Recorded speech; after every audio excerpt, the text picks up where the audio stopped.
ሰላም ጤና ይስጥልን ውድ በሀገር ውስጥና በውጭ የምትገኙ ቤተሰቦቻችን ከገበታ ሚዲያ የዕለቱን አበይት ዜናዎችንና ትኩስ መረጃዎችን ይዘንላችሁ ቀርበናል። አብራችሁን ቆዩ። በቅድሚያም ዋና ዋናዎቹን የኢትዮጵያና የጅቡቲ ወታደራዊ አዛዦች ወሳኝና ሚስጥራዊ ምክክር እያደረጉ ነው። በሰመራ በሙሳ አሊ ተራራ ዙሪያ የታቀደው ምንድን ነው? ጉዳዩ ከቀጠናው የደህንነት ስጋትና ከኤርትራ እንቅስቃሴዎች ጋር በጥብቅ የተያዘ መሆኑ ተሰምቷል።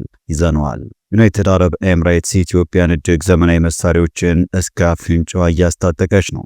አፍሪካ ቀንድ የጂኦፖለቲካ ትኩሳት ከፍተኛ ደረጃ ላይ በደረሰበት በዚህ ወቅት የምስራቅ አፍሪካ ቀጠና ታይቶ በማይታወቅ የጦር መሳሪያ እሽቅድምድም ውስጥ መግባቱም ተሰምቷል።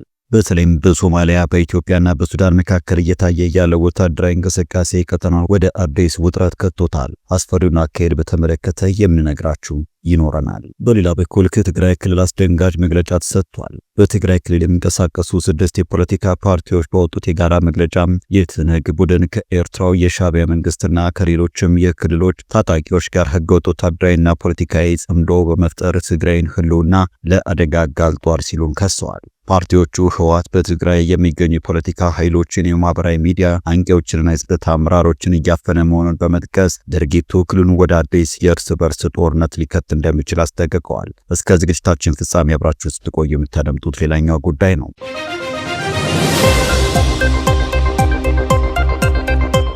ቻናሉን ሰብስክራይብ፣ ቪዲዮ ላይክ በማድረግ እስከ ፍጻሜው አብራችሁን እንድትቆዩን በአክብሮት እንጠይቃለን። ወደ ቀዳሚ ጉዳያችን እናመራለን። የኢትዮጵያና የጅቡቲ ወታደራዊ አዛዦች ወሳኝና ሚስጥራዊ ምክክር እያደረጉ ነው። በሰመራ በሙሳ አሊ ተራራ ዙሪያ የታቀደው ምንድን ነው? የምስራቅ አፍሪካ ጂኦፖለቲካዊ ውጥረት ባየለበት በዚህ ወቅት በኢትዮጵያና በጅቡቲ ወታደራዊ አመራሮች መካከል ያልተጠበቀና እጅግ ወሳኝ ስብሰባም በአፋር ክልል ዋና ከተማ ሰመራ እየተካሄደ ይገኛል። ጉዳዩም ከቀጠናው የደህንነት ስጋትና ከኤርትራ እንቅስቃሴዎች ጋር በጥብቅ የተያዘ መሆኑን የውስጥ ምንጮች ጠቁማሉ። የጅቡቲ መከላከያ ሰራዊት የምዕራብ እዝ ዋና አዛዥ ከከፍተኛ ልዑካን ቡድን ጋር በመሆን ሰመራ የገቡ ሲሆን በቦታውም ከኢትዮጵያ መከላከያ ሰራዊት የምስራቅ እዝ አዛዥ ጋር በዝግ በጋራ የደህንነት ጉዳዮች ላይ እየመከሩም ይገኛሉ። ይህ የምዕራብና የምስራቅ እዝ ቱባ የጦር መኮንኑ ግንኙነት የሁለቱ ሀገራት የጋራ ወታደራዊ ትብብር ወደ አዲስ ምዕራፍ መሻገሩን ያመለክታል። ከአንድ ሳምንት በፊት ጠቅላይ ሚኒስትር አብይ አህመድ በጅቡቲ ተገኝተው ከፕሬዝዳንት ኢስማኤል ኦማር ጌሌ ጋር ያደረጉት ውይይት የዚህ ወታደራዊ ስምምነት ቅድመ ዝግጅት እንደነበረ ብዙዎች ይስማማሉ። የፖለቲካ መሪዎቹ ውይይት አሁን ወደ መሬት ወርዶ በጀነራሎች ደረጃ እየተተገበረ ይገኛል። ነገሩን ይበልጥ አሳሳቢ የሚያደርገው የውይይቱ ዋና ማጠንጠኛ ሊሆን ይችላል ተብሎ የሚገመተው የሙሳ አሊ ተራራ ጉዳይ ነው። ከባህር ጠለል በላይ 2021 ሜትር ከፍታ ያለው ይህ ስትራቴጂ ተራራም ኢትዮጵያን፣ ኤርትራንና ጅቡቲን በአንድ ማዕዘን የሚያገናኝ ወሳኝ የጦር ቀጠና ነው። ኤርትራና ጅቡቲ በዚህ አካባቢ የቆየ ድንበር አለመግባባትና ወታደራዊ ውጥረት እንዳላቸው ይታወቃል። ኢትዮጵያና ጅቡቲ በዚህ አቅጣጫ የሚያደርጉት ወታደራዊ ምክክር ለኤርትራ ቀጥተኛ የሆነ የደህንነት ስጋት ወይም ማስጠንቀቂያ ሊሆን እንደሚችል ተንታኞች ያስረዳሉ። ጥያቄውም ኢትዮጵያና ጅቡቲ በጋራ ምን እያቀዱ ነው? ይህ ወታደራዊ ጥምረት በቀጠናው ያለውን የኃይል ሚዛን እንዴት ይቀይረዋል? ኤርትራ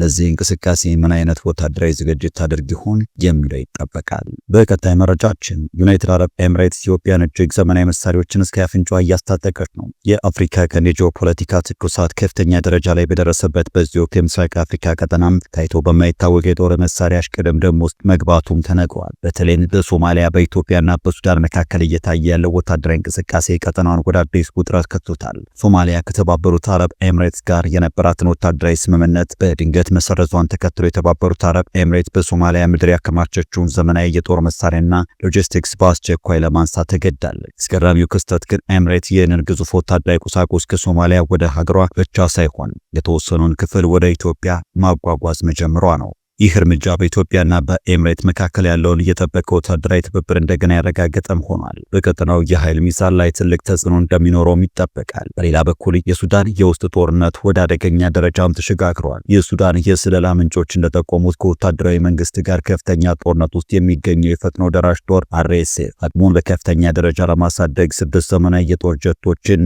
ሱሆይ 24 እና ሚግ 25 ከሰርቢያ መግዛቱን ተረጋግጧል። እነዚህ ተዋጊ ጀቶች የጦርነቱን መልክ ከመቀየር አልፈው ለጎረቤት ሀገራትም ስጋት ሊሆኑ እንደሚችሉ ተንታኞች ያስጠነቅቃሉ። ከዚህ በተጨማሪም ጅቡቲን ጨምሮ በተለያዩ የምስራቅ አፍሪካ ሀገራት በኩል ሰሞኑን ከፍተኛ የሆነ የጦር መሳሪያ ዝውውርና ሽኩቻም እየተስተዋለ ነው። ይህ ሁሉ ወታደራዊ እንቅስቃሴ ቀጠናውን የሰላም ሁኔታ ወደማይታወቅ አቅጣጫ እየመራ ይገኛል። ኢትዮጵያም በዚህ በተወሳሰበ የጦር መሳሪያ ሽቅድምድም ውስጥ ምን አይነት ስትራቴጂ ትከተላለች? የኤምሬት መሳሪያ ወደ ኢትዮጵያ መግባት ብዙ ትርጉምም ያለው ጉዳይ ነው። ሳውዲ አረቢያ ከግብጽና ኤርትራ ጋር ስትሰለፍ፣ ዩናይትድ አረብ ኤምሬት ደግሞ ኢትዮጵያን መርጣለች። በርካታ የዓለም ሀያላን ሀገራትን በምስራቅ አፍሪካ ዓይናቸውን የጣሉ ሲሆን ብዙዎቹ የጦር መሳሪያ የጦር ሰፈር ገንብተዋል። ለቀጠናው ቀጣዩ ጊዜ እጅግ አስጨናቂም ያደርገዋል። በትግራይ ክልል የሚንቀሳቀሱ 6 የፖለቲካ ፓርቲዎች በወጡት የጋራ መግለጫ የትህነግ ቡድን ከኤርትራ ሻዕቢያ መንግስትና ከሌሎች የክልሉ ጠላቶች ጋር ህገወጥ ወታደራዊና ፖለቲካዊ ጽምዶ በመፍጠር የትግራይን ህልውና ለአደጋ አጋልጧል ሲሉ ከሰሱ።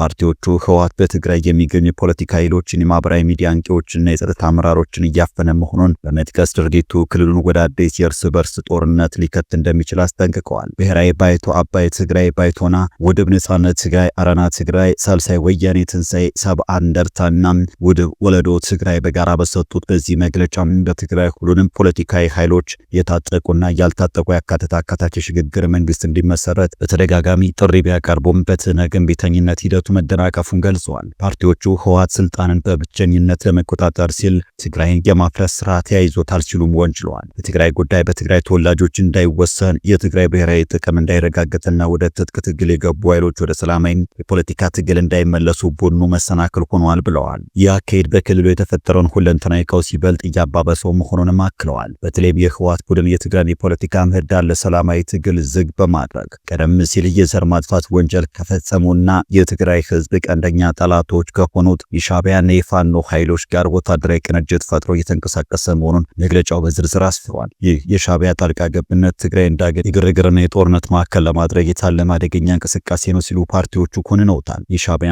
መንግስት ከተመሰረተ ጀምሮ ጸረ ትግራይ አቋም ያለውና በቅርቡ በነበረው ጦርነትም ህዝቡን የጨፈጨፈ ኃይል መሆኑን ያስታወሱት ፓርቲዎቹም ከዚህ ኃይል ጋር የሚደረግ ማንኛውንም አይነት ሚስጥራዊ ወታደራዊ ፖለቲካዊ ጥምረት ለትግራይ ዕዳ እንጂ ጸጋ አይደለም ሲሉ አቋማቸውን ተናግረዋል። በክልሉ እየተፈጸመ ያለውን የሰብአዊ መብት ጥሰት በተመለከተም የህወሓት የጸጥታ ኃይሎች የፖለቲካ ፓርቲ አመራሮችና የማህበራዊ ሚዲያ አንቂዎችን እያፈኑ መሆኑን ፓርቲዎቹ ጠቁመዋል። በተለይም ነባሩ የትግራይ ጸጥታ ኃይል ከፍተኛ አመራር ብርጋዴር ጀነራል ጉዑሽ ገብረና ሌሎችም በርካታ አባላት ታፍነው እስካሁን ፍርድ ቤት እንዳልቀረቡና ያሉበት ቦታ እንደማይታወቅ በመግለጫው ተጠቅሷል። ይህ የአፈና ተግባር በትግራይ ተወላጆች ዘንድ የነበረውን የሰላማዊ ትግል ተስፋ የሚያጨልም መሆኑን የተናገሩት 6ቱ ፓርቲዎች ሰዎች አማራጭ አጥተው ወደ ትጥቅ ትግል እንዲገቡና የእርስ በርስ ጦርነት እንዲቀሰቀስ በር የሚከፍት አደገኛ ተግባር ነው ሲሉ ድርጊቱን በጥብቅ አውግዘዋል። ፓርቲዎቹ የህወሓት ቡድን በአካል ጉዳተኞችና በተፈናቃዮች ስም ከህዝቡ 6 ቢሊዮን ብር በግዳጅ ለመሰብሰብ ያቀደውን እቅድም ተቃውመዋል። ይህ የገንዘብ ማሰባሰብ ሂደት በጦርነት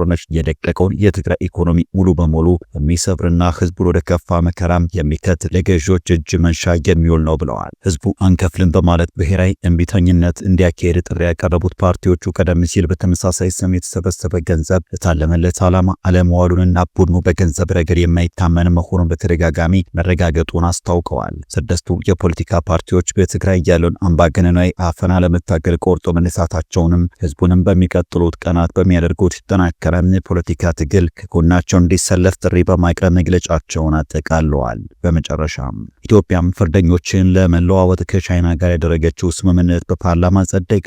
ኢትዮጵያም ከቻይናና ከብራዚል ጋር ፍርደኞች ለማስተላለፍ ያቀደችው የስምምነት አዋጅ በፓርላማ ጸድቋል። ስምምነቱ በተለያዩ ወንጀሎች ምክንያት የተፈረደባቸው የየሀገራቱ ዜጎች ፍርዳቸውን በሀገራቸው እንዲፈጽሙ የሚያስችል ነው። ከሁለቱ ሀገራት መንግስታት ጋር በተደረገ ስምምነት ላይ ተመስርቶ የተዘጋጀው አዋጅ የጸደቀው ጥር 14 2018 በተካሄደው የህዝብ ተወካዮች ምክር ቤት መደበኛ ስብሰባ ላይ ነው። ለዛሬው መደበኛ ስብሰባ ከተያዙ 9 አጀንዳዎች መካከል 5ቱ ኢትዮጵያ ከሌሎች ሀገራት ጋር የተፈራረመቻቸው የሁለትዮሽ ስምምነቶች የተመለከቱ ነበሩ። በአዋጅ መልክ ከተዘጋጁት ከእነዚህም ስምምነቶች መካከል በአራቱ ላይ የተዘጋጀውን ሪፖርትና የውሳኔ ሀሳብ በተወካዮች ምክር ቤት የህግና ፍትህ ጉዳዮች ቋሚ ኮሚቴ ሰብሳቢ ጸገነት መንግስቱ አቅርበዋል። ከስምምነቶቹ አንዱ የሆነው በኢትዮጵያና በቻይና መካከል ፍርደኞችን ማስተላለፍን የሚፈቅደው አዋጅ ነው። በኢትዮጵያ እስር ቤቶች የሚገኙ ቻይናውያን ፍርደኞች ወደ ሀገራቸው እንዲዛወሩ የሚያስችል የቋሚ ኮሚቴው ሰብሳቢ ገልጸዋል። አዋጁ በተመሳሳይ በቻይና የሚገኙ ኢትዮጵያውያን ፍርደኞችንም ወደ ሀገራቸው ማዛወር እንዲችሉ የሚያስችል መሆኑንም አክለዋል። በተለያዩ ወንጀሎች ምክንያት የተፈረደባቸው ዜጎች ፍርዳቸውን በሀገራቸው ውስጥ ከሚያውቁት ማህበረሰብ ቋንቋና ባህል ጋር በቅርበት ሆነው እንዲፈጽሙና ታርመው ወደ ማህበረሰባቸው እንዲቀላቀሉ የሚያስችል አዋጅ መሆኑንም በጸገነት አብራርተዋል። በኢትዮጵያና በቻይና መካከል የተደረሰው ስምምነት ዓለም አቀፍ አሰራር መሰረት ያደረገና ውጤታማ